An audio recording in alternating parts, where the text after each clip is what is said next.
Сіз кеткеніңізді білмейді мүлдем, иә? Мен оқуға тапсырған, қандай оқуға тапсырғанды да кейін оқуға түскенде де кейін барып естіді ғой. Енді мен сол бір 15-20 минут сабақ беру үшін де маған үлкен дайындықпен бару керек болды. Мен ана балалардың алдында ұялып қалмайын деген не болды да, сезім болды да. Соға желание болмай қалды, ана сұрақтың жауабын бере алмай қалдым мен деп ше.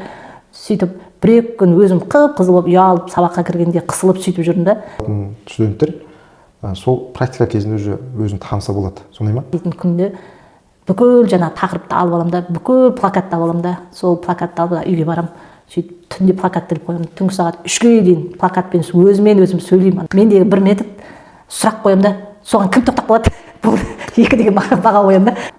Сабағына кіреді да, сабағының ортасына келеді да, сен жерге таптайды ғой енді. Сізге сөкмеңіз, ең бірінші сол сын естіген кезде сол мұғалімнен сіз қалай қабылдаңыз? Бір жылда 60 ашық сабақ өткем да. Ана кісі кіріп көрсін деп ше. Сондай маман, 3-ші мен болып тұрмын ғой, сол жерге қабылдандым. Енді солардың ортасында мен де соларға ілесуім керек, қап кетпеуім керек деген түсінік пайда болды. Миы қатты істейтін адам болу керек, жаңағы тез жылдам мұғалім, мықты мұғалім болып кету үшін деп ше? Жоқ. 5 жылдан кейін барып мен высший категория жаңағы несін алғам. Ғылыми жобаларға қатыстырдым, олимпиадаларға қатыстым, облыста, республикада орын ала бастады да. Мектептің директорына кіру үшін бір күн бұрын жазыласың да. Сөйтіп ояқтың мектебіне кіру оңай, директорына кіріп шығу оңай екен ғой деп сол кезде таңғалдым. Мына секретаршысы кіре беріңіз дейді. Директорға кіре беруге бола ма деймін да. Болады дейді.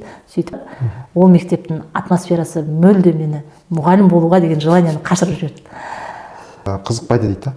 Демек кез келген оқушыны не істеуге болады? Қызықтыруға болады және оларға биологияға алып келуге болады.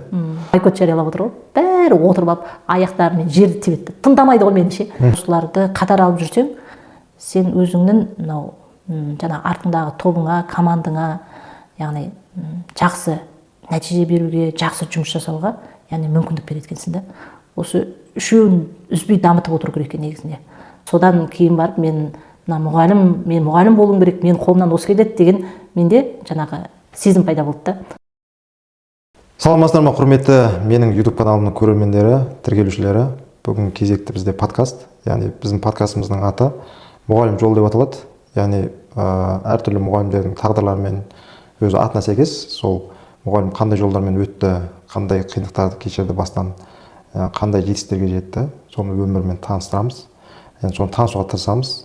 Және сол арқылы біз басқа мұғалімдерге, жастарға, үлкендерге, мұғалім боламын деп жүргендерге мүмкін пайдалы болуы мүмкін. Ол біздің айтқан өмірлік тәжірибелеріміз сол мақсатта ұйымдастырылады. Бүгінгі подкастымыздың келесі қонағы Гаухар апай, өзіңізді толық таныстырып жіберсеңіз. Саламатсыз ба, Нұрғали мырза? Қош көрдік. Мен аты жөнім Есенова Гаухар Сайлауқызы. Мен 26 жыл осы ұстаздық жолда еңбек етіп, қазіргі таңда Парасат бастауыш мектебінің, яғни директоры болып қызмет атқарам. Еңбек өтілімімді 3 тілде білім беретін Дарын мектебінен бастағам. Кейін Назарбаев зияткерлік мектебінде жұмыс өтілім жасадым 13 жылдай. Және кейінгі уақытта осы Парасат мектебінің, бастауыш мектебінің басқарушы болып жұмыс істеймін. Жақсы. Енді Гаухар апай, мен де сізді танимын. Бірге біз біраз әріптес ретінде бір мынандай болды ғой, кабинеттеріміз, сабақ беретін кабинеттеріміз көрші болдық қой. Көрші болдық, мен сізді біраз мұғалім жағыңыздан да, басқа адамдық жағыңыздан да біраз хабарым бар. Бойынша сізді жақсы білем, қандай мықты жақтарыңыз бар екенін. Солармен бүгін сұрақтарыма жауап беріп бөлісесіз деген үміттемін. Енді 26 жыл тәжірибеңіз бар, енді 26 жыл деген бұл оңай нәрсе емес. Баяғыда жұмысқа кіріп отқан кезде, мұғалімді таныстырған кезде, мына 12 жыл тәжірибесі бар, апайдың деп таныстырғанда 12 жыл тәжірибесі бар, не деген, көп істеген деп өзіммен сондай не болған, бірінші жұмысқа кірген жылы. Ана 26 жыл деген өте ұзақ мерзім ғой, былайша айтқан кезде. Не деген нәрселерді бастан кешірдіңіз ғой. Әртүрлі бағдарламалардың өзгеруі барлығын бастан кешіріп келе жатсыз. Енді басынан бастасақ, сіз негізі қай жақтың тумасы боласыз? Қызылорда облысы, Сырдария ауданының тумасымын. Кейін университетті қайда оқыдыңыз? Университетті осы оңтүстік Қазақстан мемлекеттік Мұхтар Әуезов атындағы университетті тәмамдадым. Негізінде бұл өте қызық жағдай болған. Сол ең бірінші эксперимент ретінде тест шықты ғой ең бірінші. тест пен ұбт сияқты форматты университетке қабылдау. иә, университетке қабылдауды ең бірінші осы Қызылорда қаласында экологиялық аймақ болғандықтан пробный эксперимент ретінде жасап көрген. Яғни сол жылы мен алғаш тапсырып, осы өзім жаңағы грантты ұтып алғам осы жаққа. Енді осы жерде сұрақ, мен жаңағы студенттерге де қоямын да, бізге практика дегенде. Сен қалай келдің бұл мұғалімдікке деген, сол сияқты сізге де қойсам сол сұрақ та. Иә. Сіздің өзіңіз таңдауыңыз болды ма, біреулер себеп болды ма, не себеп болды енді? Негізінде ана бала кезімізде үйде ойын ойнаймыз ғой, ата-анамыз жоқ кезде. Сол кезде менің қолыма бір қандай да бір жағдайда биология кітабы түсіп қалады. Үйде биология кітабы өте көп. Өйткені мен анамның нағашыларым жақ барлығы мед работниктер, яғни дәрігерлер, иә. Сондықтан біз бала кезімізден сол нағашымыздың ауылына барамыз, олардың ақ халатты киіп жүргендер ұнайды. Сөйтіп сол кезден бастап бізді нағашымыз түсте күн ыстық болады ғой ол жақта. Сөйтіп олардың түпкі бөлме деген бөлмелері бар, сол жақта кітаптар тұрады тек. Сол жаққа кіреміз, кітап оқимыз, тек биология оқимыз сол жақта кіріп. Енді медициналық кітаптардың бәрі биология ғой. Мен сол кезден бастап өзім негізінде жаңағы дәрігер болуды армандадым. Сосын үйде тек биологияның кітаптары тұрады. Сол биологияның кітабын ұстап, ана ішіндегі гүлдердің жаңағы аттарын жазып алып, мен гүлдің бастығы боламын деп үйде жаңағыдай ойын ойнайтынбыз. Бала кезімнен бастап мен сол биологияға уже құмар бола бастадым. Кейіннен 11-ші класс бітіргеннен кейін барып, мен алдымда үлкен әпкем бар. Ол да сол Қарағандыдағы медицина университетіне оқуға тапсырып жатты. Ол кезде билетпен болатын. Билет тапсырады, билет арқылы түседі. Үйдегі ата-анам барлығы сол әпкемді алып кетті де, мен бір өзім биыл оқу жылын мен де дәрігер боламын десем, ата-анам келіспеді. Мен өйткені мектеп кезінде көп, 11-ші сыныпта көп ауырдым, больницада көп жаттым да. Сондықтан ата-анам айтты, бір жыл үйде демалып, оқып, дайындалып, емделіп алып, келесі жылы тапсырасың деді. Мен оған келіспедім де. Сөйтіп Қызылорда қаласына өзімнің көршіммен бірге еріп барып, өзім оқуға тапсырып, ұбт-ға кіріп, жаңағы пробный эксперимент тестке. Сөйтіп сол жерде медицинаға тапсыратын жерде очередь көп екен. Көршіммен бірге барғам ғой оқуға, тапсыруға. Ол көршім уже құжатын тапсырып қойды, қайдамыз деді, мен Қызылорданы білмеймін әлі. Сондықтан мен қап кетсем адасып кетемін дедім да. Сөйтіп набұрышта биология деген мамандықтың табличкасы тұр екен, сол жерге құжат қабылдап жатыр екен. Сол жерге барып тапсыру керек болды да. Мен бәрібір биологияны оқыдым, биология тапсыра берейін деп, сол жерде мен тапсыра салғам. Оны ойлағанда мен мынау жаңағы медицинаға тапсырып жатырмын деп. Ал кейін қолыма құжат берген кезде ғана мен биология пәні мұғалімі дегенге құжат тапсырғанымды содан кейін ғана білдім да. Сонымен ұбт-сына қатыстым тестіне, сөйтіп ертесіне тақтаға оқушылардың ат жөнін жазады ғой, грант иегерлері деп. Бірінші өзім ат жөнімді көрдім да, қуандым сөйтіп. Сол кезде ғана білдім да, мен биология пәні мұғаліміне оқуға түскенімді. Сондай қызық болған негізінде. Сонда мүлдем сіз елестетпеген кезде мұғалім туралы мүлдем не болмаған, иә? Иә, мен тапсырып жатқан оқу орным биология деп тұрғанға, мына жағында медицина тапсырып жатырмын, мынау солкі деп ойлағам да, соған тапсыра салғам ғой. Сол кезде ғана білгем да, енді биология пәні мұғалімі болатындығы. Бірақ мына жақта бәрібір биология сайрап тұр ғой. Өйткені барынша дайынмын, биологияны жақсы көремін. Мұғалім болғаныма да мен қазір өкінбеймін, қарап отырсам. Бірақ более қазірде анатомия жағын көбірек сүйіп, барынша сол жағын көбірек қарастырдым да. Бәрі соған жақын да. Сол жақтан тақырыпты түсіндірсем, өзім екінші дыхания дейді ғой, адамнан екінші дыхания ашылады. Сол тақырыптарды мен балаларға түсіндірсем, өзім бір қанағаттанамын да. Как раз осы сұрақ бар еді, сіз жауап беріп қойдыңыз. Яғни сіз биологияның қай тақырыптарын өткен кезде өзіңіз бір демалып, бір жаңағыдай жақсы көріп деген сияқты, бір от души дейді ғой орысша айтқанда, бір жаныңызбен сондай жақсы көретін тақырыптарыңыз, демек сізде анатомия болып тұр. Оның байланысы бәрі сіз дәрігер боламын деген сондай басын тапқан арманыңыз. Жаңа ата-аналарыңыз сіздің былай тапсыруға кеткеніңізді білді ма? Жоқ, ата-анам бәрі Қарағандыда кетіп қалған ғой. Қарағандыда кетіп қалған, сіз жоқсыз? Мен өзім Қызылордада. Сіз кеткеніңізді білмейді мүлдем, иә? Иә, мен оқуға тапсырған, қандай оқуға тапсырғанды да кейін оқуға түскенде кейін барып естіді ғой. Негізінде ортадағы бала болғасын, елеусіз қалып кететін жағдайлар болады ғой кей кезде. Үйдің үлкені елеулі болып қалады да, ортаншысы елеусіз болып қалады. Иә, сондай ғой негізі. Енді солай түстіңіз. Кейін түсіп алғаннан кейін студент атандыңыз. Сол кезде бір не болды? Арта қайту, мен биология пәні мұғалім боламын деп былай сезіну деген басталды ма? Қалай болды басы? Енді оқуға түскеннен кейін биологияның алғашқы курстар, цитология, гистология дегендер жеке-жеке оқисың ғой. Сол кезде біраз қиындықтар туындады. Бірақ менің осы мамандықты таңдағаныма, мен практикаға барғанда, мен осы мамандықтың иесі екендігімді өзім түсіндім да. Қалай соны жақсылап айтып берсеңіз? Бір алғашқы 3-ші курста пассивный практика болады ғой. Сол кезде 47-ші мектепке жіберді. Сіз Шымкентте оқыдыңыз ғой? Иә, 47-ші мектепте Райхан дейтін апай бар түгіл, биологиядан беретін. Есімі де мен есімде қалғанда. Сол кісімен бірге жаңағы бір сыныпқа сабақ беретін болдық. Ол сынып өзі биологиядан тереңдетілген сынып екен.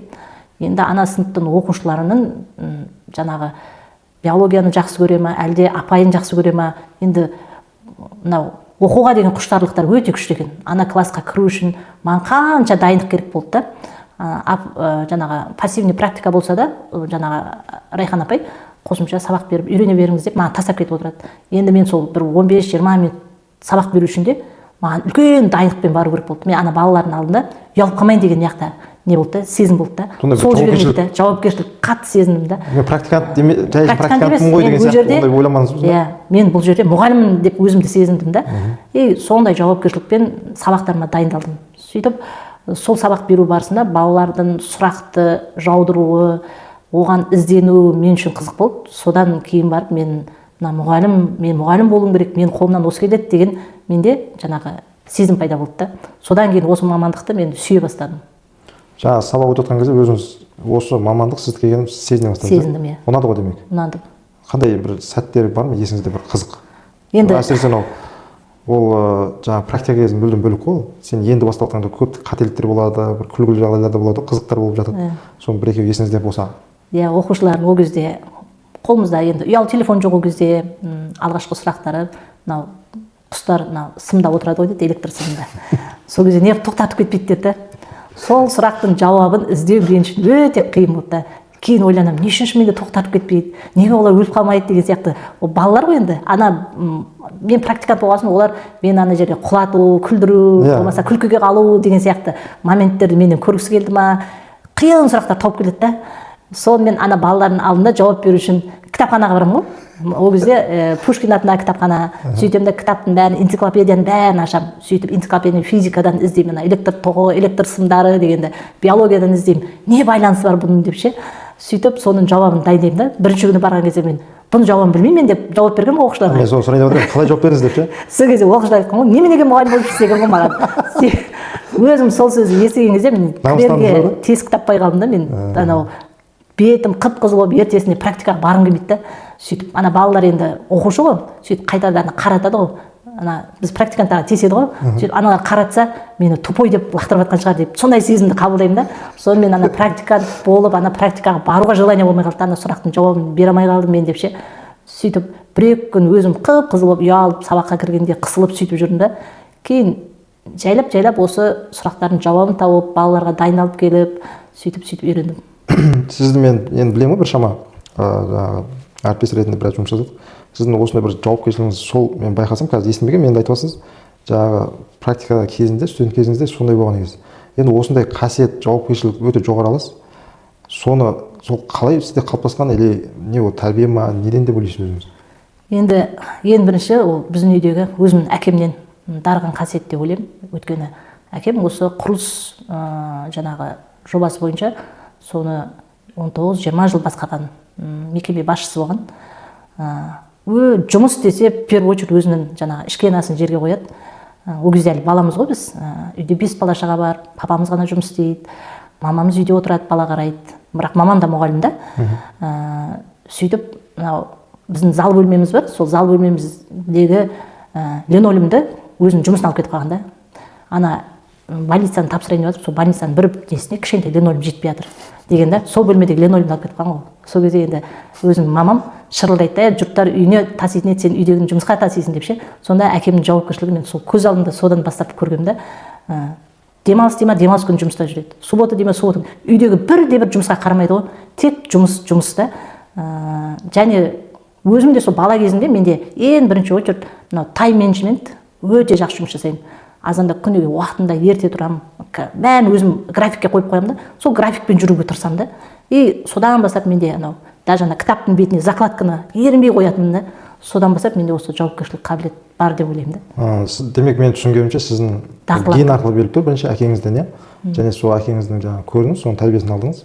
Содан сіз сол кішкене кезіңізден осындай жауапкершілік, жұмысқа жауапкершілік деген сол жоғарылық содан болып тұр, иә. Мен де енді қазір сізден естіп көрдім. Маған қызық болып отыр, таңғалып отырмын да. жаңа сіз айттыңыз жаңағы мұғалімдікке жаңағы көңіл бөлу, яғни мұғалім екенмін деп түсініп мұғалімдікке жаңағы қызу практика кезінен басталды деп ше. Тура мен де тағдырлас, мен де сондай да. Сол практикаға барғанша мен өзім мұғалім боламын деп есептемегенмін мүлдем де. Сондай адам бірімін. Мен содан қазір түсініп отқаным, қазір практиканың орны өте басқа сияқты болып тұр ғой. Болашақ мысалы үшін айтып отырмын, болашақ мұғалім болатын студенттер сол практика кезінде өзін таныса болады. Сондай ма? Иә. Енді қазір мен мына мектепте де жұмыс жасап отырмын ғой. Мектепте жұмыс жасаған кезде бақытты ұстаз деген жаңағы нені, мағынаны түсініп жатырмын да. Егер өзінің мамандығын сүйіп, баланы сүйіп жұмыс жасайтын болса, ол бала үшін барлығын бере алады екен да. И бала да оны сезеді да, беріп жатқандығын ше. И соған қарай балалары да мұғалімнен ұят болып қалады ау деген сияқты мына жағында ұяты болып тұрады екен да. Ал енді әшейін кіріп шығып уақытым өтсе болды деген ұстаздар, олар бақытсыз ұстаздар, өзінің мамандығына сүйіп келмегендер, бірақ осы практикада болса да оның көңілі осыған аумаған да.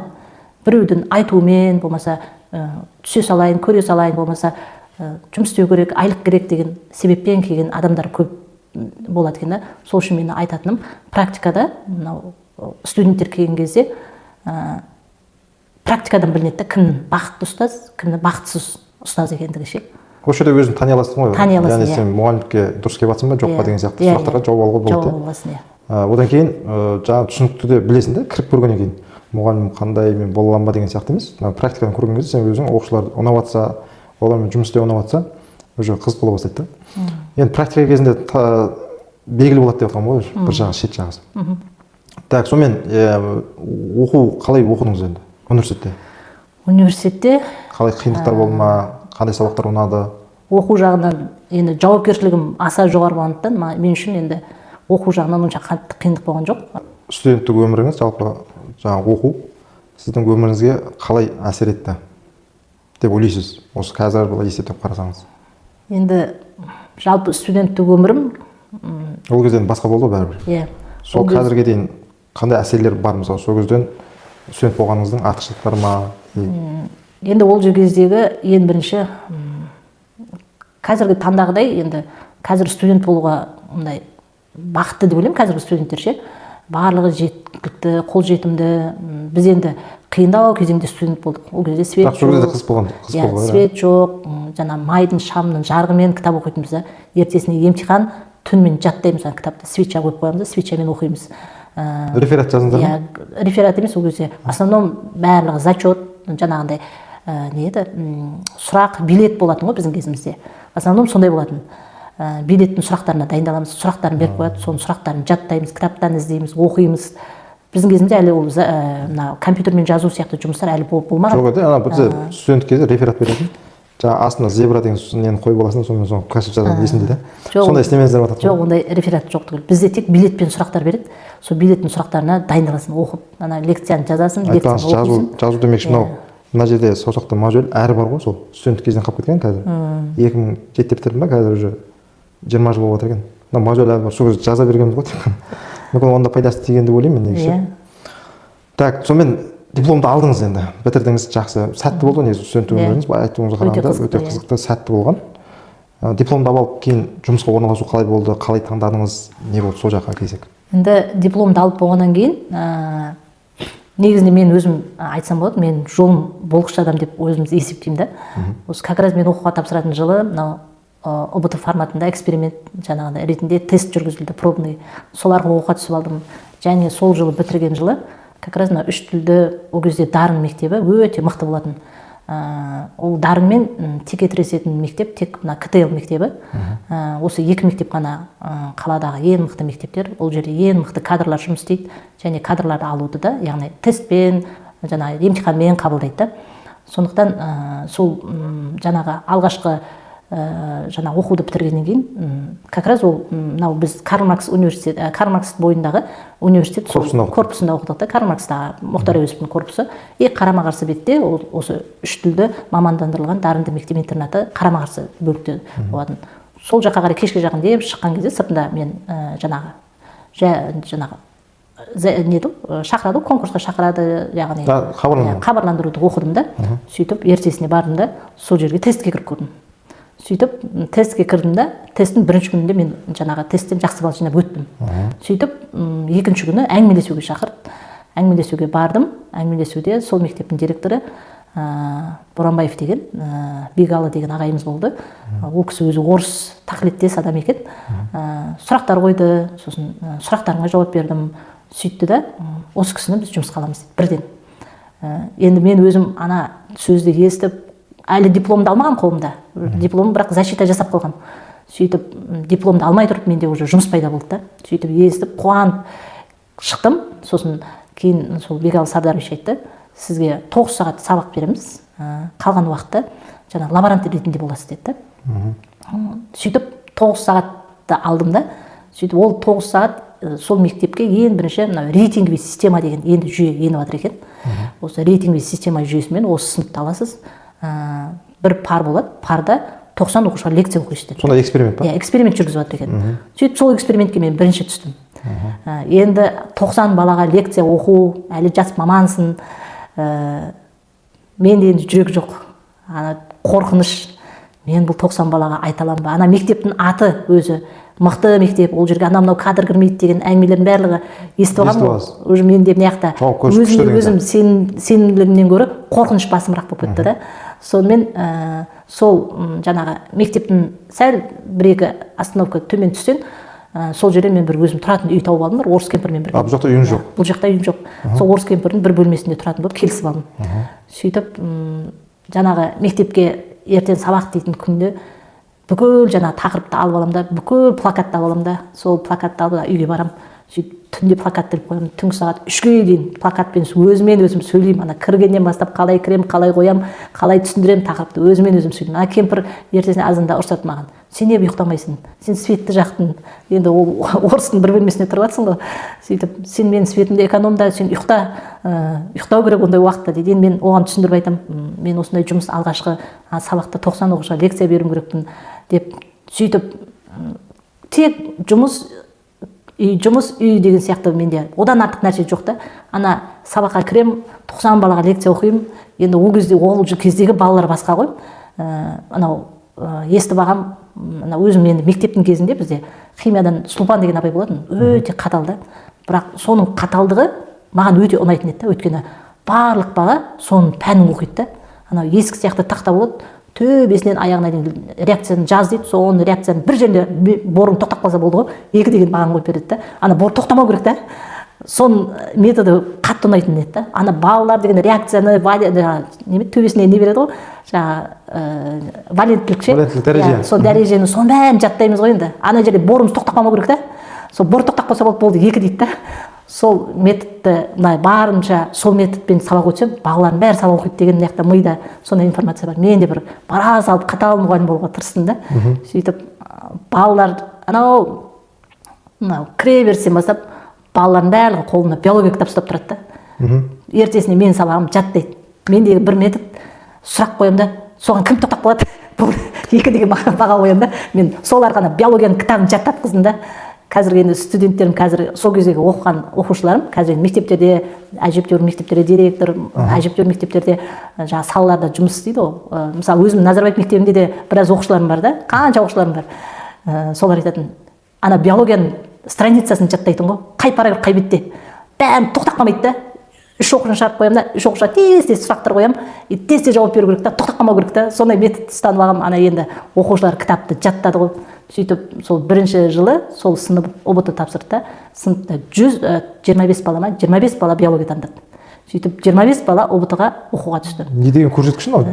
100% қой? Иә, 100%. Бір класстағы түгел биология таңдады, иә? Иә. Көздегі мен мына жерде менде мұғалім болмаймын енді деген андай реакция болмағанда, қайта мен ана кісінің айтпасын деп одан сайын өжеттеніп, сабақты одан сайын жақсартамын да. Сөйтіп бір жылда 60 ашық сабақ өткем да. Ана кісі кіріп көрсін деп. Енді қазір сіз сөзіңіз бөлем да.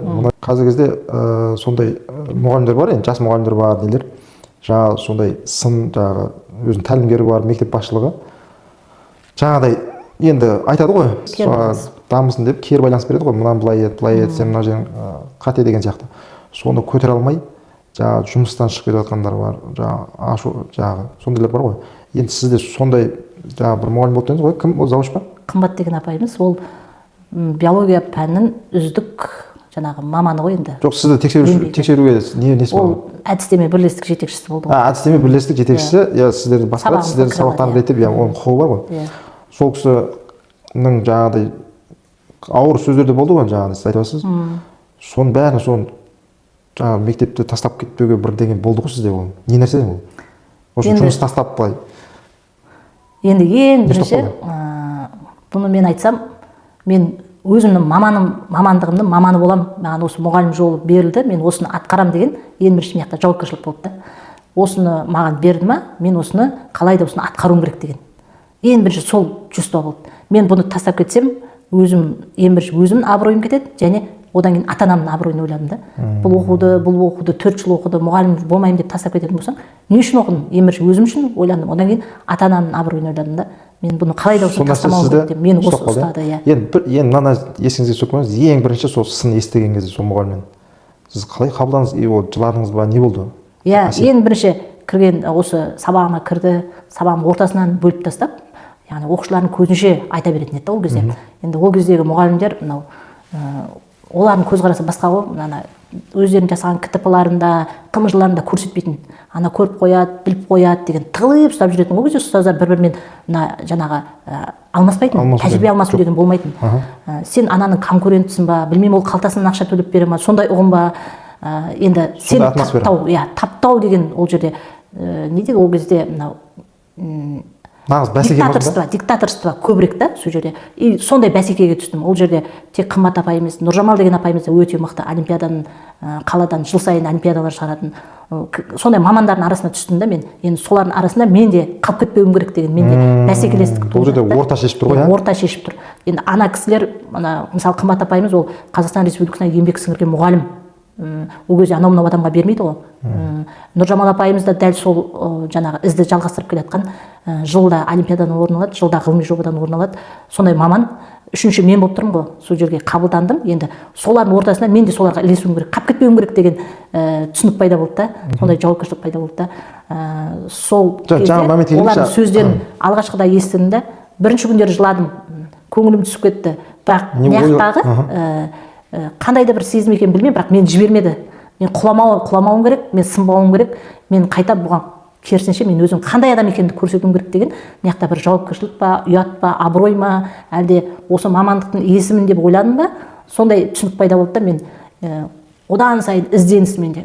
Демалыс күндері кітапханадан журналдарды ашып отырамын, методикалық журналдар бар, соларды көремін, аналармен танысам, олардың сабақтарына былай енгізсем деп ойлаймын да. Сөйтіп тек сол жұмыс бағытында жұмыстан басқа артық нәрсені ойламадым да. Тек сол проблеманы шешем деген. Иә, сол проблеманы шешем. Енді бастапқы кірген кезде бәрі жақсы болып кеткен жоқ қой. Көп қиыншылықтар болды, көп нәрсені білмейміз, тәжірибе жоқ деген сияқты, әдістемені білмейміз, оқушылармен қарым-қатынас ешқандай тәжірибе болмаған кейін қиыншылық болады ғой. Сонда жаңағыдай келіп мына жақтан біреу қатысын айтқан кезде одан да ауыртады. Сол нәрсенің бәрінен жаңағы ұстап, ары қарай қайтпай, тоқтамай кеткесіз жол алға басып кеттіңіз.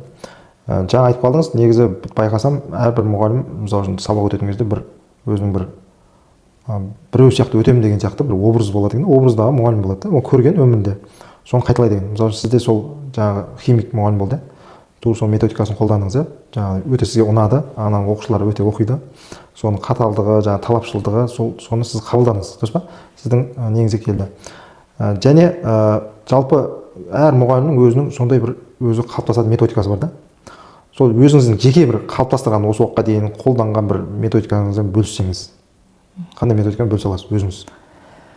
Енді өзіңіз көңіліңізден шыққан. Ең бірінші осы балаларды сұрақты жиі қою. Және ол сұрақты сұраған кезде мынау тек бағыттап отырасың да балаға. Сен жауабын бермейсің. Қашан жауабын бергенше күтесің оның жауабын да. Өзің жауабын айтып қоймайсың. Және анау тосыннан сұрақтар көп, мозговой штурм бар ғой біздегі, соны көбірек қолдандым да. И балалар отыратын, қазір менен сұрап қала ма деп дайындап отырады да. Сол миға шабылды бастапқы сабақтың бастапқысынан бастап көбірек жасаса, баланың белсенділігі ең бірінші очередь ана оянады да. И өзім мына Назарбаев зияткерлік мектебінде де үй тапсырмасын сұраған кезде всегда сұрақпен мозговой штурмды көбірек қоямын да. И тосыннан сұрақтарды қойған кезде бала тоқтап қалмау керек және жаңылысып қалмау керек та. Соған көбірек мән беремін да. Сосын мынау жұмысты жасаған кезде қатемен жұмыс деген бар ғой. Сол қатемен жұмысты көбірек жасау керек. Балаға өзінің қатесін көруге мүмкіндік беру керек та. Бала өзінің қатесін көріп, түсініп, аха, мына жерім қате болыпты ғой деген сияқты түсінбейінше, ол бала ол қателікті сезінбейді екен. Келесі жолы ол қателікті жібермеуге тырысады екен. Ол бала сол қателікті өзі көріп, өзі сезіну керек екен да. Осындай жұмыстармен, яғни көбірек жұмыс жасаймын және баға қою жағынан әділ болу керек деймін. Әсіресе осы именно тексерген кезде менде жасыл сия деген болатын да. Сол техниканы көп қолданатын. Балаларға жасыл сияларыңды таратып беремін да, жасыл сияны жаңағы таратып бергенде оның құпиясын айтамын да. Бұл жасыл сия ең бірінші сендердің адалдықтарың. Өздерің әділ болыңдар, өздерің адал болыңдар. Сол кезде ғана сендер өздерің алдамайсыңдар деймін да. И балалар өздерінің жұмысын, қатесін өзі дұрыс емес деп көрсетеді да. И мен сабағымда балалар өзін шынайы әділ бағалайтын. Мен любой момент оларды тексеріп қаламын да, барамда күмән туып тұрған оқушылардың уже көзінен білініп қалады да. Бір-екі рет тексеріп қалған уже ол бала ұялады да. Келесі жолы ондай жасамауға тырысады да. Мен өзім сабақ бергендегі осы уақытқа дейін көп қолданған тәсілдерім сол болды да. И оның нәтижесін мен балалардың бойында бір академиялық адалдықты қалыптастырдым деймін да. Соны мен өзім сабағымда да, қатемен жұмыс жасауда да балалар өздері шынайы бағалайтын да, мен байқадым да. Мен осыны балаларға игертіппін, осыны меңгертіппін. Бұл да менің бір жетістігім деп қабылдадым да. Енді мысалы артқа әлі кеткен жоқсыз, негізі жұмысқа кірдіңіз бастапқы кезде. Сіз неше жылда сіз өзіңізге былай сенімді мұғалім болып қалыптасқаныңызды сезіңіз, неше жылдан кейін? Яғни бастапқы кезде енді тәжірибе бәрі анау жетіспейді деді ғой, бәрібір өзің не дейді ғой, жақсы сезінбей жүресің ғой. Сол қанша жыл кетті сізге? Енді дарын мектебінде мен 12 жыл жұмыс істедім. Енді алғашқы 5 жыл мен үшін үйрену, жаңағыдай сыналу, яғни сондай кезең болса, уже мен 6-7 жылдан бастап өзіме сенімділік пайда бола бастады. 6-7 жыл уже кәдімгідей. 6-7 жылдан бастап мен осы мамандықтың саласын. Ол неге туындады? Уже менде жаңағы марапаттардың нәтижесінде мен жетістігім көріне бастады. Мен 3 жылдың ішінде жаңағыдай ОБТ бойынша жақсы көрсеткіш көрсеттім. ОБТ-ға дайындық класстарын алдым. ОБТ бойынша сол жердің маманы атандым. Дайындық жаңағы жүргізуде оқушылардың көпшілігі мен сабағымда отыратын болды. Өйткені жаңағы тоқтамай жаңағы ол кезде тест жаттайтын еді ғой. Сол тест жаттатудың мен мастер болдым да негізінде. Соның нәтижесінде менде всегда андай жаңағы балл сыныпта оқуға түсу, грант саны көбірек болды да.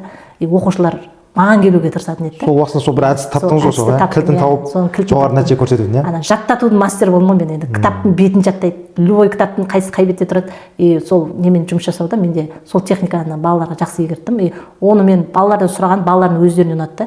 Өйткені ОБТ-дағы сұрақты жаттауға оларға ең тиімді тәсіл болды. Сондай болды ғой, сол тәсіл болды ғой, сол уақытта. Соның нәтижесінде мен 5 жыл көлемінде мен жаңағы ол кезде категория беретін еді ғой. Сол высший категория алғам 5 жылдан кейін барып мен высший категория жаңағы несін алғам. Ғылыми жобаларға қатыстырдым, олимпиадаларға қатыстым, облыста, республикада орын ала бастады да.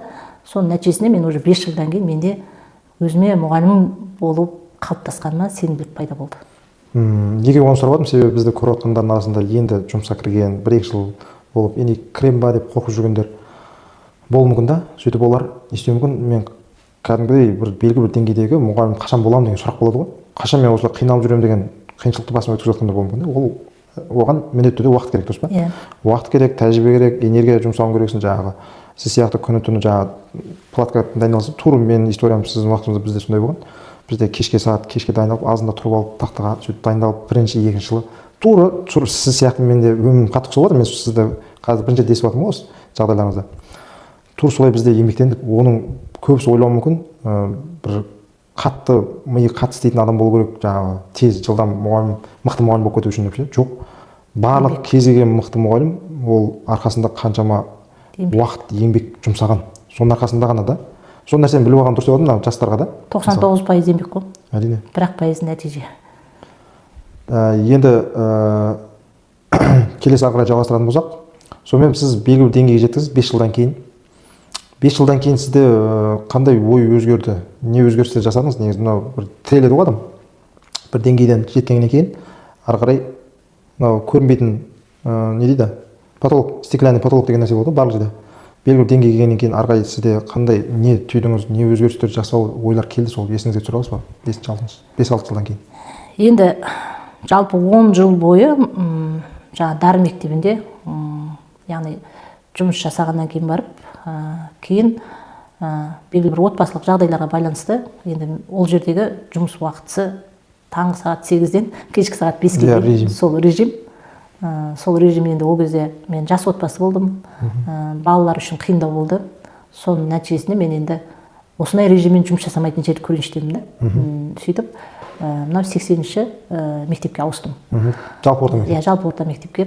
Енді жалпы орта мектепке барған кездегі алғашқы менің жаңағы көз алдымдағы дарынды бала, талантты баламен, оқитын баламен жұмыс істегеннен кейін барып, ол мектептің атмосферасы мүлде мені мұғалім болуға деген желанияны қашырып жіберді.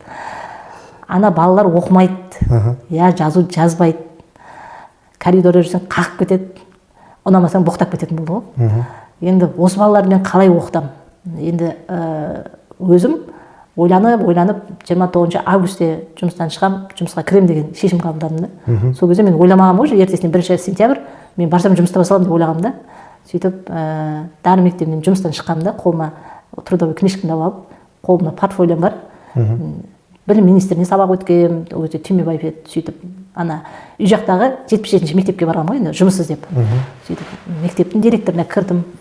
Мен алғашқыда ойламам, біз мысалы дарын мектебінің директорына кіру үшін бір күн бұрын жазыласың да. Сөйтіп ояқтың мектебіне кіру оңай, директорына кіріп шығу оңай екен ғой деп сол кезде таңғалғам. Мына секретаршысы кіре беріңіз дейді. Директорға кіре беруге бола ма деймін да. Болады дейді. Сөйтіп директорына кірсем, шашын тарап отыр екен.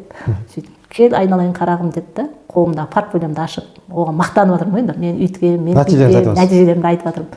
Сөйтіп қарап отырды да. Айналайын, бұл жер сен істейтін жерің емес. Өзің дарынына бара берсейші деді да. Ана сөзді естіп біртүрлі болдым да. Не бұл олай айтты деп ше. Сол сөзді айтқанда мен ана 80-ші мектепке барғанда бірақ түсіндім ғой. Ол мектепте де сондай атмосфера екен да. Сөйтіп, сол мектептегі балаларды 3 жылда қолына дәптер арнатып, биология кітабын оқытып, сондай бұзық балдармен алыстым ғой мен 3 жыл бойы. Бірақ мен ол жерде жұмыс графигім өте қолайлы ғой. Өйткені менің мына жақтағы жетістіктерімді, жұмыс нәтижелерімді көріп, ол мектептің директоры Сәуле Қалибекова ең бірінші ұнаған жері осындай мамандарды қолдайды екен. Негізінде басшы мектептегі мұғалімнің жетістігін несін көріп, оған қолдау білдіріп, оған үлкен не десеңші? Мүмкіндік жасаса, жаңағы жұмыс жасауына ыңғайлы бір график қойып берсе, ол мұғалім оны түсінеді. Егер түсінетін мұғалім болса, мына жағында жауапкершілігі бар мұғалім болса түсінеді да. И ол сол сөзін өзін алып, сол жауапкершілікті сезініп, оны қалай да осыны дәлелдеп көрсетем деп, сол мектептің баласымен жұмыс жасайды екен. Менде сондай түсінік пайда болды. Сонымен менде 4-ақ күн жұмыс күні, классым жоқ, түске дейін ғана сабақ. Онда да жаңағындай класстарды берген. Сөйтіп, сол класстың балаларымен олимпиадалық сағат, ғылыми жоба, соларға дайындаймын, балаларды қосымша. Сөйтіп, сол жерде дайындап, международный ғылыми жобаларға бала шығардым, олимпиадаларға бала шығардым. Ол 1 жыл көлемінде мен нәтиже шығара бастадым. Сол жердегі оқымай боқтап кететін балаларға ең бірінші очередь дәптер арнаттым. Мен кірдім, классқа кірсем, бүкіл бала маған бойкот жариялап отыр ғой. Бәрі отырып алып, аяқтарымен жерді тебетті. Тыңдамайды ғой мені ше. Мен кірем, кабинетке кірем. Сізді басқармақшы ғой? Мен басқармақшы. Сізді контроль жасап басқармақшы? Иә, басқармақшы. Мен аналарға айтқанды тыңдамай отырмын. Кабинетке кірем, шығам. Не істеймін бұларды? Осындай ситуацияда бір рет қалып тұрмын да. Кірем, шығам. Аналарды қалай қойдырамын мен? Бастарына көтеріп жатырмын. Бәрі келісіп алған оқушылардың барлығы. Кірген кезде тыңдамаймыз, аяқпен жерді тепкілей береміз деп ше. Бәрі солай бойкот жариялады. Сөйтіп, жаңағы бірінші жасаған нем, жаңағы әрекетім, оларға кірдім да, үндемей 1 сағат, неше минут аяқтары талғанша істейді екенімді қарап тұрдым ше. Күттіңіз? Күттім. Аяқтары қанша минуттан кейін қояды екенін. Тұрдым, бір 15 минутқа бардым ма, қойды бір кезде. Өздері де шаршады да. Сөйтіп бір кезде бәрін дәптерін алыңдар десем, ешқайсының дәптер жоқ. Сумка жоқ қой жерде балаларда. Бәрін мынандай қалталарына бір нерсені сақтап пакетке салып жүрген. Жоқ, пакет жоқ, мынандай қойындарына сақтап қойды. Пакетте жоқ. ана қыздарды көріп, ана балаларды көріп, бір кезде дарын мектебінің лекциясын оқимын ғой, енді балалар өйту керек бүйтіп, аналарға өтпейді да, айтсам күліп отыр да, сен айтқаныңды қаяқтан бір инопланетян сияқтысың ол жерде ше. Сөйтіп ана балаларға сөйтіп айтсам, олар қарап күліп отыр. Сөйтіп мен бұларды қалай қызықтырамын дедім да. Сөйтіп дарын мектебінде жаңағы мұғалімдерім бар, сөйтіп жаңағы 77-ші мектепте таныстарым бар, ол мектеп уже жабдықталған да. Сөйтіп сабаққа қызықты скелетті, дәу қырғыздың сумкасы бар ғой, бішкекский сумка. Ол кезде автобус, соған саламда арқалап келемін. Ана балаларды сабақтағы құралдармен қызықтырайын дедім да. Ана скелет, адам скелетін арқалап келемін. Үлкен сумкада Қытайдың, қырғыздың бішкектің сумкасын көтеріп аламын да, соны арқалап келемін. Анандай қай жерде не бар, муляж бар, сол көрнек құралдармен балаларды сабаққа қызықтырдым да. Балалар сол кезде қызықты да, ананы ұстап көрді, жасады, микроскопты өмірлерінде бірінші рет көрген, пияздан бірінші рет микроскоптан препарат жасады. Балалар уже содан кейін барып уже биологияға деген 3 дәптер арнады, бір дәптер емес, 3 дәптер. Зертханалық жұмыс дәптер, сабақ жазатын дәптер және терминдік сөздер жазатын дәптер болатын ол кезде. Терминнің атын жазасын, яғни анықтамасын жазасын, сондай жазатынбыз. Сөйтіп 3 дәптер арнаттым балаларға. Ол баста бір дәптер арнамай жүрген балалар ғой. Сөйтіп сабақтан еш қайсы қалмайды, сабақты оқиды. Сөйтіп нәтижесінде мен бірақ жаңағы әр мектептің қай жерде көрнекі құрал бар, қай жерде не бар, соны арқалап тасып балаларға сөйтіп қызықтырып биологияға деген сүйіспеншілігін арттырдым. Міне, өте жақсы мысал болды негізі. Жаңағыдай мүлдем қызықпайтын оқушыларды көп, енді менде өзім жеке жазатындар бар да, мұғалімдер. Осындай қазір оқушылар тыңдамайды, қызықпайды дейді. Демек, кез келген оқушыны не істеуге болады? Қызықтыруға болады және оларды биологияға алып келуге болады. Жолдар бар екен. Ең бастысы сонда не болып тұр бұл жерде? Ең бастысы маған басшы үлкен жауапкершілікпен, сеніммен қарады ғой. Сіз жауапкершілік алдыңыз, сізге сенім артып тұр. Сенім артып тұр. Ең бірінші очередь сол. Мына жақта мен қаншама жетістігім, дәреже, мына жақта жинап келгем, абырой ғой сол. Бар нем, абыройым төгіліп қалмасын. Бұл жерде мынандай ғой, ұят күшті болып тұр ғой.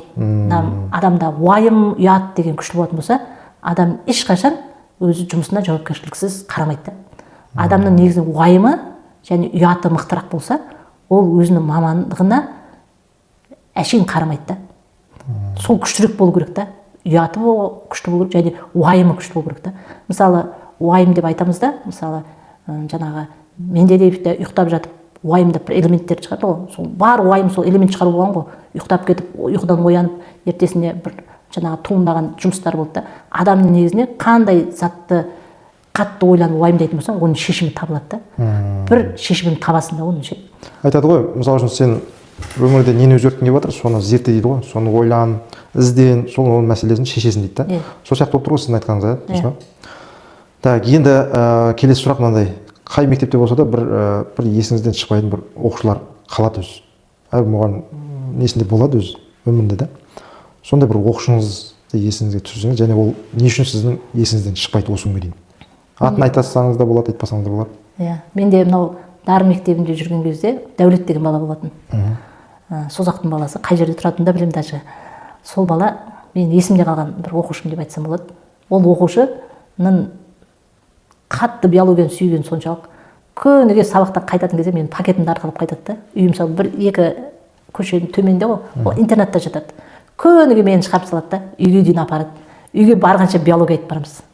Қайтадан берге қарай қайтқанша биология айтып қайтамыз. Ана шығарып салады, күніге сол сабақ бітеді, екеуміз сол жүреміз мектепте ше.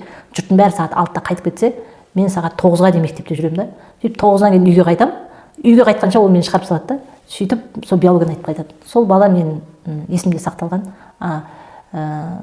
Медик болды, яғни дәрігер болды. Ғылыми жобалардан орын алды сол бала, республикаға дейін шықты. Ал Неш мектебінде, Назарбаев мектебінде мен үшін ең қатты есімде сақталған екі оқушы бар. Ол Жақып Әдемі деген оқушы. Қазір Қытайда ғылыми зерттеу орталығында жұмыс жасайды. Сол оқушы дәл сондай Дәулет сияқты интернетте тұрады, күні-түні, түнде келіп мен ол кезде ең бірінші Назарбаев зияткерлік мектебіне кірген кезде Гринстаут Тейлор деген кітап менде ғана болатын. Сөйтіп бүкіл мектептің 12-ші сыныптың оқушылары сол кітапқа таласады, очередьте тұрады ғой. Ана ол кезде группалар көп еді, 12-ші класста көп таңдайтын биологияны ше. Бір 12 группа болатын балалар, почти барлығы химия биология таңдайды, түскен оқушылар. Сөйтіп Гринстаут Тейлор менде, барлығы менде кітапқа очередьқа тұрады. ескі нұсқасы да, ол кезде әлі мектепке кітаппен жабдықталмаған, әлі келмеген уақытта. Сөйтіп ана кітапқа талас қой, мен де өте ана Жақып әдемі сол келеді да, ол кезде оқушылардың жаңағы кітап оқуға деген ынтасы басқаша болатын да. Одан кейін барып Елтай Жанар деген оқушы.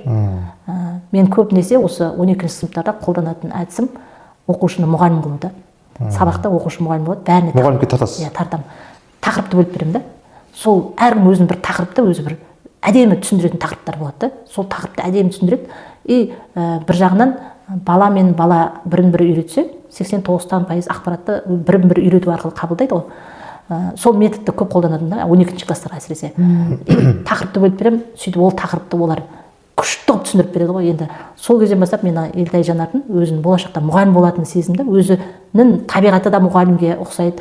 Өзі болашақта қазір де мұғалім болып істеп жатыр ғой, қазір мынау Қазақ академиясы ма? Қазақ академияда, иә, соның бір мектептің басқарушысы, иә, сода жұмыс жасайды. Осы екі оқушы мен есімде жақсы сақталған, иә. Оларға соншалықты жаңа айтып отырсыз, сондай оқушы болған, демек сіз соларға биологияға махаббатын оятқансыз ғой деп ойлап отырмын да, соны соншалықты бір жақсы көретіндей сол.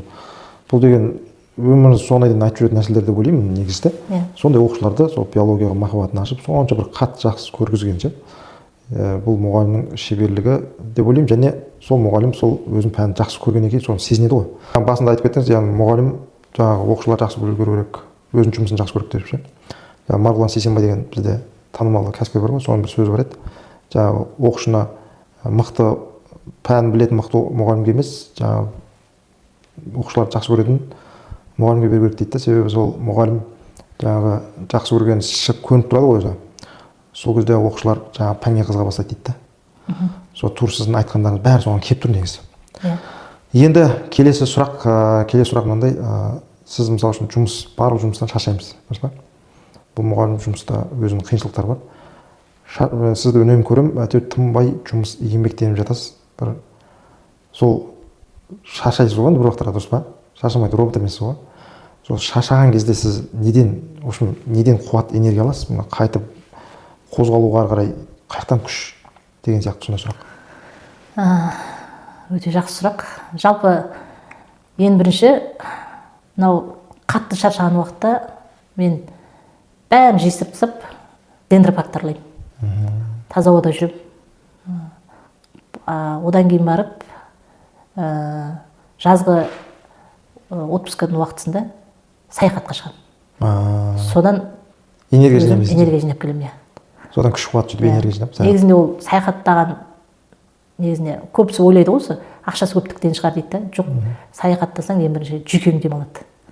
Біз өміріміздің почти күнделікті біз жүйкемізді шаршатумен өтеміз ғой. Ал жүйкенің демалғанын бәрін ұмытып кетіп, оны сезіну, ол көп адамдарға келе бермейді да. Сондай сезініп қайтамын да, сөйтіп содан энергия алып қайтамын. Содан күш қуат жинап қайтып жұмысқа кірісесіз.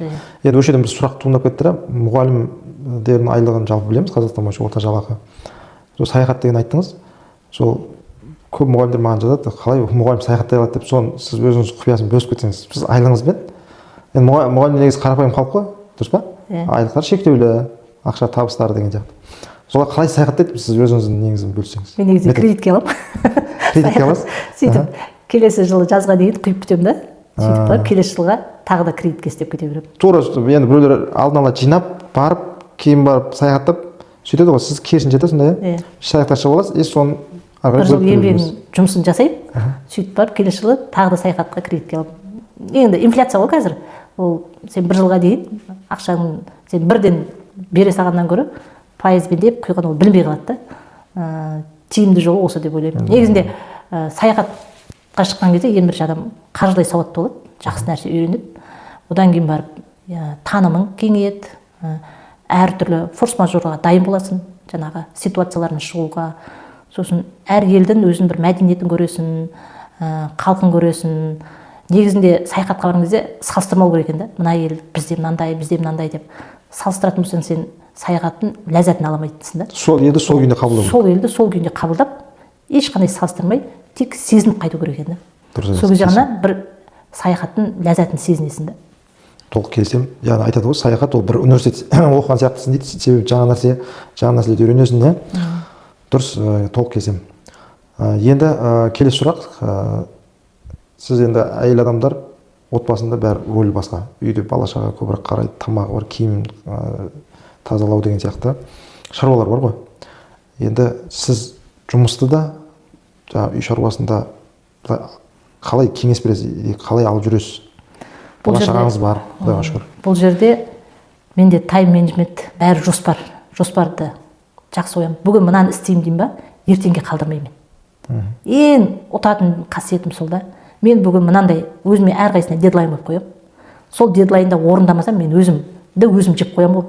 Сондықтан өзім жеп қоймас үшін бәріне дедлайн қойып, уақытпен бітіруге тырысамын да.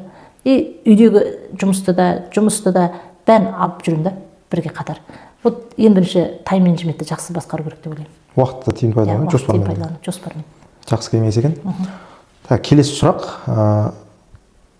Сіз өзіңіз осы тәжірибеңізде мұғалім болу үшін қандай бір адамда бір 3 зат болу керек деп ойлайсыз?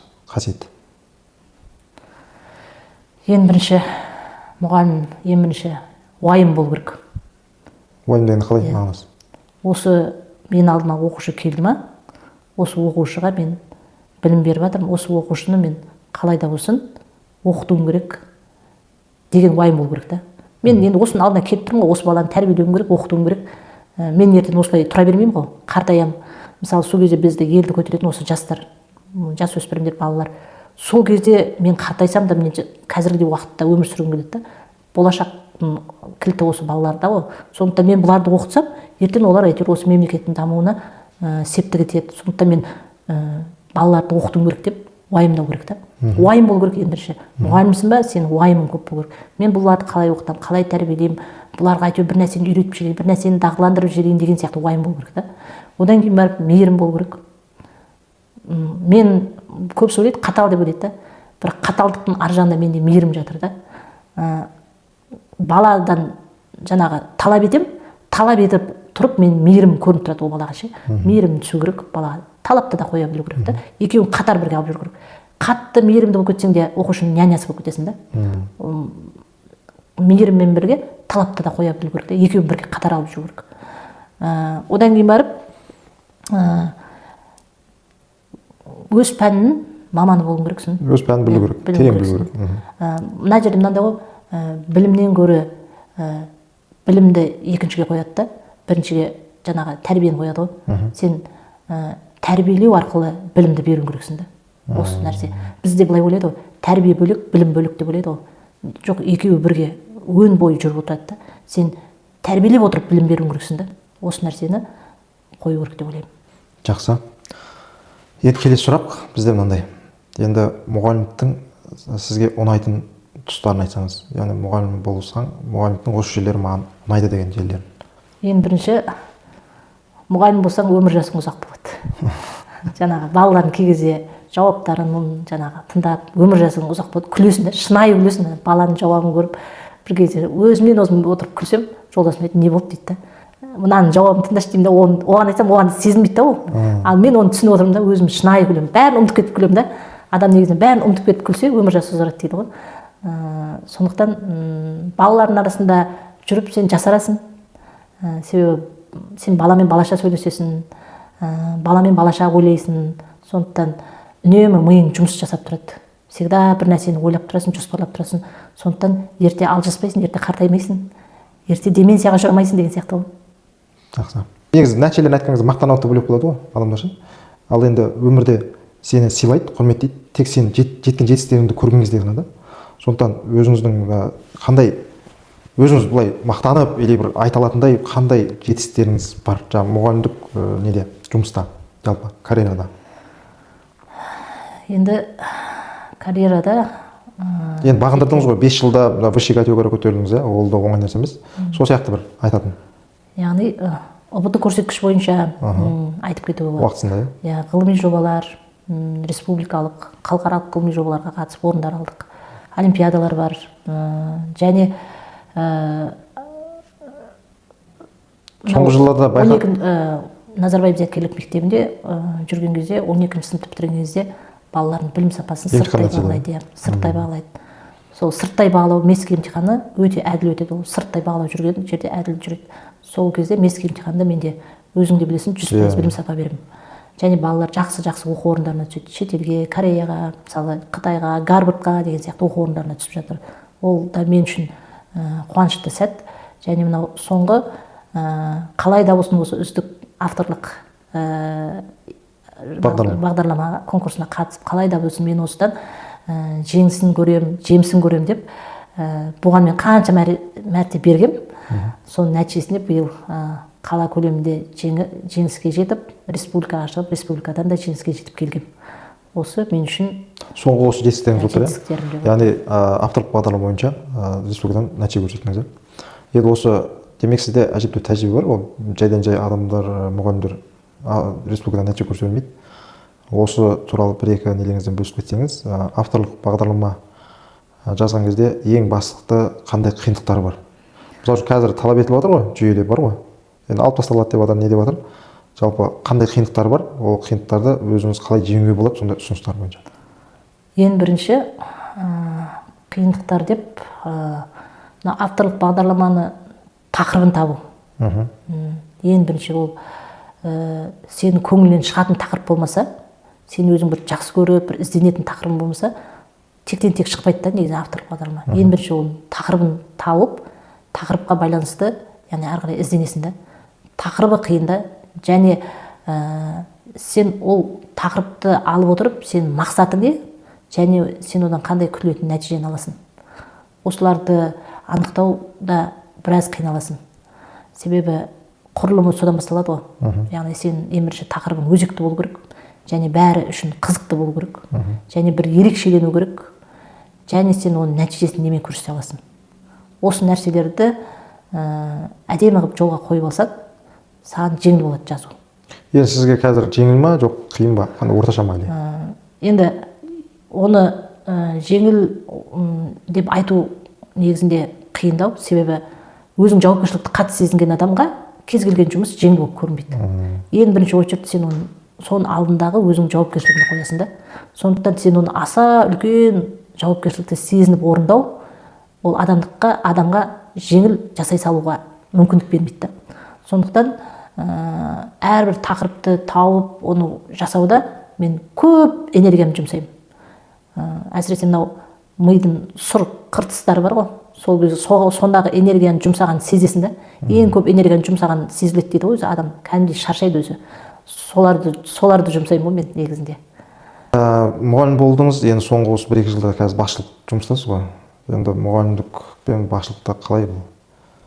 Салыстырмалы түрде өз ойыңызды айтып кетсеңіз. Енді бұл басшылықта жұмыс жасауда ең бірінші сендегі мынау нелер бар ғой, hard skills, одан кейін soft skills, одан кейін mental skills деген бар да. Осы 3 дағдыларды қатар алып жүру керек екенсің да. Басшылықта ма? Иә, басшылықта жүргенде. Ең бірінші жаңа өзің іскерлік қабілеттерің, одан кейін адамдармен коммуникация жасау, одан кейін барып әрбір жаңа әрекетке зерттеу, аналитика жасау, осыларды қатар алып жүру керексің. Осыларды қатар алып жүрсең, сен өзіңнің мынау жаңа артыңдағы тобыңа, командаңа, яғни жақсы нәтиже беруге, жақсы жұмыс жасауға, яғни мүмкіндік береді екенсің да. Осы үшеуін үзбей дамытып отыру керек екен негізінде. Ол мысалы бұл дағдылар кей кезде адамда ескіріп қалып кетеді ғой. Болмаса кейбір дағдыларды енді өзің үйреніп, меңгеріп атасың да. Сондықтан оларды үйреніп, меңгеріп, бірге қатар алып жүру қажет екен. Енді Гауһар апай, келесі сұрақ, жалпы алдағы уақытқа қандай жоспарларыңыз бар? Не істеу, қандай соны бөліссеңіз, не мақсаттарыңыз бар? Енді жоспарға келетін болсақ, негізінде жоспарлаған кезде тек жұмыс жағын емес, жұмыс, өмір және адамды бірге алып жүру керек дейді ғой. Бір жұмыс жағына кетіп қалып, адамды қалып кетпеу керек, және өміріңде қалып кетпеу керек та. Үшеуін қатар алып жүру керек. Сондықтан жұмыс жағында, яғни осы көшбасшылық, яғни қабілетті дамытып, яғни жаңағы әрі қарай жетілдіру, лидерство дейді ғой енді. Яғни осы дағдыны жетілдіру, және адамдармен яғни өзің жақын туыстарың бар, болмаса жолдастарың бар, әріптестерің бар, солармен үнемі коммуникация жасап тұру, және өзің балаларың бар, балаларына көңіл бөлу. Біз жұмысты алсақ баламыз қалып кетеді, болмаса баланы қарасақ жұмысымыз қалып кетеді. Сондықтан өміріңді бірге қатар алып жүру керек та. Осы нәрсені дұрыс жоспарласақ, жалпы әрі қарай бәрі бір ретте өкінбейтіндей боласың да. Мына жұмыс істеп, отбасыма қарамаппын ғой демейсің, болмаса отбасыма қарап, сол кезде жұмыс істемеппін ғой демейсің да. Өкінбейтіндей жаңағы жоспар түзу керек деп ойлаймын. Гауһар апай, сұхбатқа келіскеніңізге үлкен рахмет сізге. Сізде алдағы уақытта шығармашылық табыстар, отбасыңызда бақыт тілеймін. Өзіңіздің алға қойған жоспарларыңыз орындала берсін, мақсаттарыңызға жете беріңіз. Мынау Қазақстан білім жүйесіне өзіңіздің үлесіңізді әлі қосады деген үміттемін. Шығармашылық табыстар тілеймін. Біздің көрермендерге қандай тілегіңіз бар, бір тілек лебізіңізді білдіріп жіберсеңіз, сонымен біз аяқтасақ. Рахмет осы подкастқа қонақ ретінде шақырғаныңызға, Нұрғали мырза. Жалпы ұстаздарға, көрермендерге, енді в основном көрермендер ұстаздар болады ғой. Сондықтан барлық ұстаздарға тілерім уайым көп, мейірімі көп және талабы көп. Баланы шынайы сүйетін, баламен балаша қарым-қатынас жасай алатын, және баланың болашақта қандай осы өмірлікке қажетті дағдыларды, өмір сүруге қажетті білімдерді беруіне атсалысатын ұстаздар болсын деп тілеймін. Енді мұғалім жолы оңай жол емес қой, сондықтан осы мамандыққа келгеннен кейін осыны ұстаз деген өзі ауыр да, өзі көтерудің өзі қиын да, осы сөзге лайықты маман болса деп тілеймін. Жақсы, рахмет. Келесі бір подкасттарға тағы жолығармыз. Сізге сәттілік жалпы.